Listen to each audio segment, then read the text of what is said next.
Iga nagkaisa ang mga senador sa kanilang pagtutol sa joint voting ng Senado at Kamara para amyendahan ang konstitusyon. Ang liderato naman ng Kamara, mariing kinundina ang mga alegasyon ng panunuhol para kumalat ng pirma para sa People's Initiative.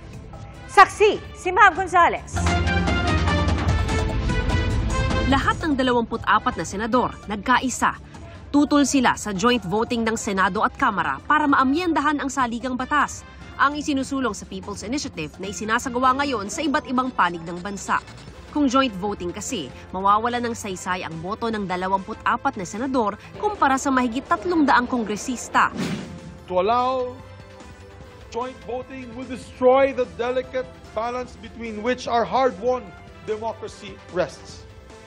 It will change, or destabilize rather, the principle of bicameralism in our system of checks and balances.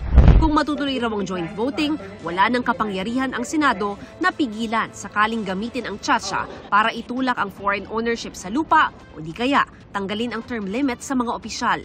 Kahit ang chairman ng Senate Committee on Constitutional Amendments na si Senador Robin Padilla, tutol sa joint voting.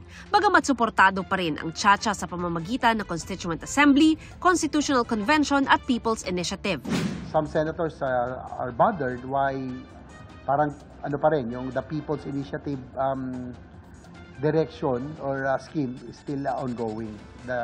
Even though we already, there was already an agreement between the leadership of both houses. The Senate will pass, again, the constitutional amendments on economic provisions and it will be adopted by the House. Ayon kay Senador J.V. Ejercito, kailangang magsalita ng liderato ng Kamara na itigil ang pagpapapirma sa People's Initiative.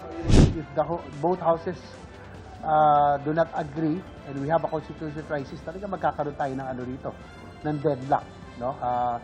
Baka wala mapas na bills. Nakarating na rin sa Senado ang mga sumbong ng bayaran umano kapalit ng pirma. We have gotten thousands of complaints, pictures, etc. Pinpointing yung mga tao na lumapit sa kanila, nagpapapirma, hindi makakakuha ng ayuda kung hindi makakapagpapirma. 90% po, ulitin ko, 90% po nung mga complaints, itinuturo yung mga staff ng kongresista. Sa pagdalo ni Pangulong Marcos sa paglulunsad ng lung transplant program sa Lung Center of the Philippines, tinanong siya tungkol sa issue ng umano'y bayaran para sa pirma. So we will just have to let COMELEC do their job, do their work, and to validate the signatures. And if there's a suspicion that may ganun nga, hindi mabibilang yung mga signature na yun. Si House Speaker Martin Romualdez mariing kinundina ang anumang alegasyon ng panunuhol para kumalap ng pirma para sa PI.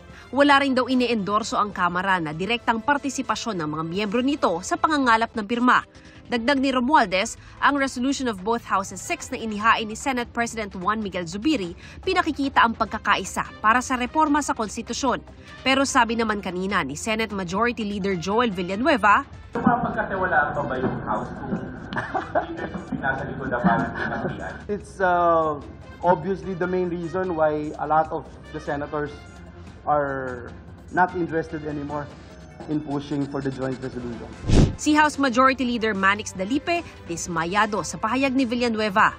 Ang mga ganitong pahayag, nakabase raw sa mga alegasyon na may kinalaman ang liderato ng Kamara sa PI na wala naman aniyang basehan at nagbabahid ng duda sa pagtutulungan para sa constitutional reform.